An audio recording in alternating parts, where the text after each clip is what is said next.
అకౌంట్లో పడ్డది. ఒక భద్రత. ఒక ఆడబిడ్డ కాన్పు కోసం సర్కార్ దవాఖానకు పోతే బిడ్డ కాన్పు చేసి కేసీఆర్ కిట్ ఇచ్చి కడుపు నిండా అన్నం పెట్టి తల్లిని బిడ్డను ఆటో కిరాయి లేకుండా ఇంటికాడ దించుతాడు మా కేసీఆర్ అనే ఒక నమ్మకం, ఒక విశ్వాసం. రైతన్న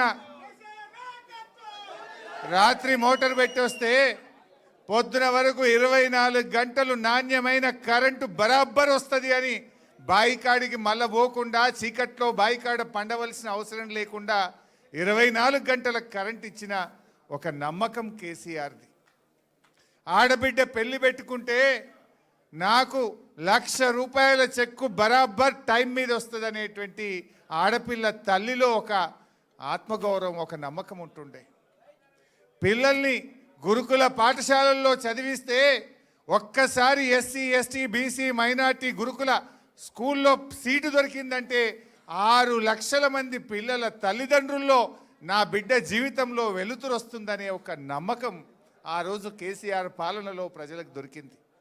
అది ఏ వర్గమైనా సరే, ఎస్సీ ఎస్టీ బీసీ మైనారిటీ, రైతన్నలకు, విద్యార్థులకు, యువకులకు, మహిళలకు, అన్ని వర్గాల్లో ఒక నమ్మకం, ఒక విశ్వాసం, ఒక భద్రత నాటి కేసీఆర్ పాలనలో దొరికేది.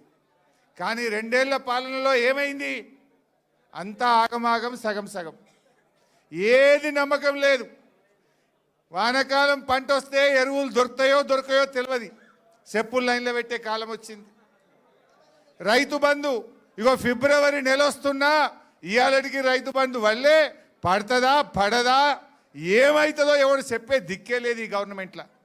కేసీఆర్ ఉంటే డిసెంబర్లో రైతు బంధు పడుతుండే, ఇప్పుడు ఫిబ్రవరి నెల వచ్చినా ఇవాళకి రైతు బంధు పడే పరిస్థితి లేదు.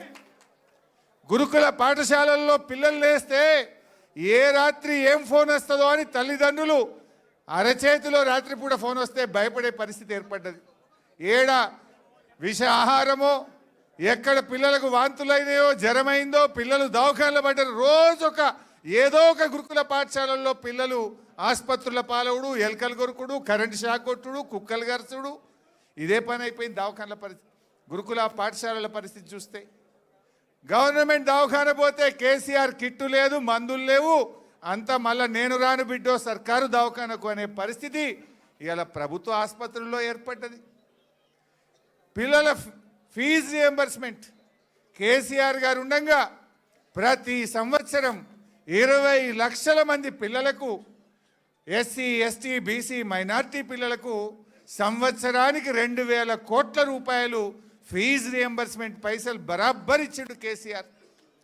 9.5 ఏళ్ల కేసీఆర్ గారి ప్రభుత్వం 19,500 కోట్ల ఫీజు రియంబర్స్మెంట్ డబ్బులు ఇచ్చింది.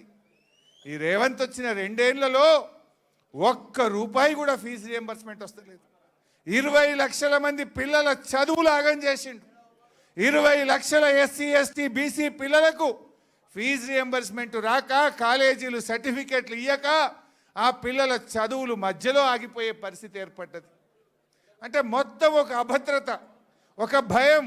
ఎరువులు దొరుకుతాయో దొరకయో, పిల్లలు కాలేజీల్లో ఏమైపోతారో, పిల్లలకు ఫీజు రియంబర్స్మెంట్ వస్తుందా రాదా, ఎప్పుడు వస్తుందో తెలియదు, రైతు బంధు వస్తుందా రాదా, ఎప్పుడు వస్తుందో తెలియదు, గొర్రెల పంపిణీ జరుగుతుందా జరగదా తెలియదు. ఏది గౌడన్నలు చెట్ల మీదకి వెళ్ళి పడితే 2 ఏళ్ళ ఈ గవర్నమెంట్ వచ్చి ఇవాళకి ₹1 ఇయ్యలే, ఒక్కరికి సాయం చేయలే. ఏది కూడా ఒక నమ్మకం లేకుండా పోయింది. అందుకే నేను అన్నది, ఇవాళ రమేష్ బీఆర్ఎస్లో చేరితే మీలో ఎప్పుడెప్పుడు బీఆర్ఎస్లో పోదామని మీరందరూ రమేష్ మీద ఒత్తిడి పెట్టి పోదాం తల్లిగారింటికి అన్నట్టు ఎట్లా తీసుకొచ్చిండ్రో, ఇవాళ తెలంగాణ ప్రజలు కూడా ఆ నమ్మకం కోసం, ఆ భద్రత కోసం ఇవాళ కేసీఆర్ గారి వైపు చూస్తున్నారు.